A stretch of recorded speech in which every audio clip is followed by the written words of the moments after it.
So the second point I want to talk about is that when you're paying attention to that posture, what happens is then you'll start to eliminate the lazy wrestler thing. When you see people in here like this, and I see it all the time. And to some extent, it's people don't even know that they're doing it. Other extent, it's when fatigue sets in. That's the hardest, in my opinion, to maintain. And also, you may even see some really high-level grapplers or high-level wrestlers that sometimes look like this. They have lazy posture.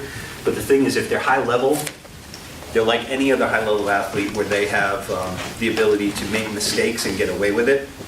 Or I should say deviate from the orthodox and get away with it. But even that, realize that, you know, your most functional posture is not going to be slouched like this. Bending forward at the waist with your head way in front of your hips and your shoulders rounded or your back way overarched and things like that, okay?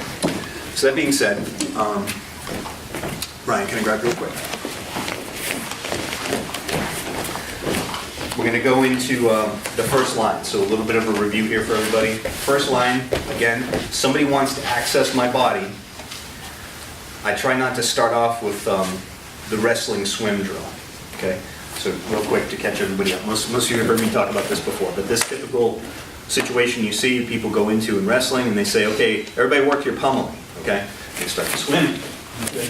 Now first thing, this isn't actually pummeling. It's a pummeling drill or a swim drill to teach you how to pummel. Pummel in wrestling equals rolling in Jiu-Jitsu or sparring and striking. Pummeling is the actual live training. So that's not actually pummeling. It's just teaching you to dig for underhooks. But if you start your wrestling from that, like you think, okay guys, we're wrestling, so let's come in here, good. Then what you're basically doing is training yourself to give somebody your body. And granted, he's done the same thing. We're in a neutral position. But for somebody to get in here, they should have to earn it. So that means they've got to get past the obstruction. That obstruction here, okay, if I've got that good posture, is the line of my head and my hands. Okay, so head position and grip fight. And we're going to go through this briefly. First, I'll isolate head position real quick. I don't like to do this for very long because I think it was only a few weeks ago I brought this up about how people get these conspicuous like red calluses on their head that they have to go to work and explain or something. Sure enough, like a couple days later after doing it, like 2 days, and yes, you show up and you've got like, you know, sort of like raw forehead, this weird red circle, and you gotta tell people. So we'll do it briefly, okay? But while maintaining that posture, okay, not starting to, you know, again, break that cervical line or starting to do this. From here, we're just going to touch heads so we don't headbutt each other. And then all we're going to do is basically try and get off to the side here and apply a little forward pressure. Because what I always call like the slit your throat line, basically from here all the way through to the other ear, that is a control position where you can isolate somebody's head and cut off part of their body. Okay? Now if I just put my head here, like I fought it off to the side, but I don't apply any forward pressure, Ryan's just going to take a step back and he's going to do, yeah, he's going to pummel right back in with his head. Okay? So the whole idea is that if I'm able to get off to the side, I apply just a little forward pressure and I maintain that contact. And you notice my spine's nice and straight from tailbone to the top of my head, so okay, I'm right in that spot. So basically, right, for those of you who have follicles here, like right where you'd be basically at your hairline, that's where you want to have your head. Notice I'm not here like this. That's not an insult, I'm just saying. Everybody turned to look. I'm not here like this, I'm not here like this, on the top of my head, like right here. And if you are taller than your partner, like I'm taller than Ryan right now, I don't do it by bending forward at the waist, I do it by bending my knees, okay? So do the drill real quick. Okay, you'll find your neutral here a lot because you're both trying, but we're gonna start. Okay, go ahead. Then get in. If you can control it for a second, then just let your partner square back up to you and do it. My only caveat to the drill is this, okay?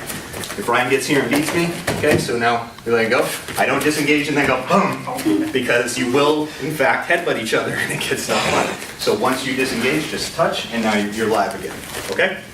So grab a partner and go through just head position, and we'll do this real brief. So a couple things in here that are super common. So number one, I want you to pay attention, even though we're talking about head position right now, pay attention to what's going on the lower hemisphere. So if I'm standing like this, you guys see my feet, my heels are on the ground. Like I've had this same point I made this morning in a striking class, made last week in a different skill set we're working on striking. We talked about it in Jiu-Jitsu. When my weight is flat to the point that with a little bit of pressure I can be brought onto my heels, that's usually a sign that bad things are happening, okay? So I want to make sure I'm in a position where I have stability front and back and side to side. And once we get to the body, we'll work this again a little bit. But right now, even if my heels are essentially touching, I have more weight on the front part of my foot on both feet. And that is going to allow me to really be able to explode forward easily, to be able to stop forward pressure, to be able to, create little angles and things like that. So you have to, based on your proportions, right, the length of your limbs and everything, you have to find where that sweet spot is where you have that stability. Because right now I can tell you, just from body feel, that is terrible for me. Once I'm here, now I'm good, okay? If, I think I mentioned this before, but Coach Mike is 6'7". He's a real lanky.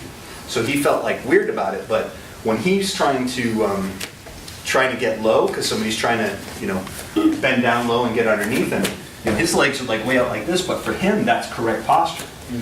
Because the second part of this point about my feet is also what your upper body's doing to compensate. So if somebody, like if Bob and I are in here like this, and he tries to get low, to come underneath me and get in that spot, right, kind of the under the chin of the slit your throat line.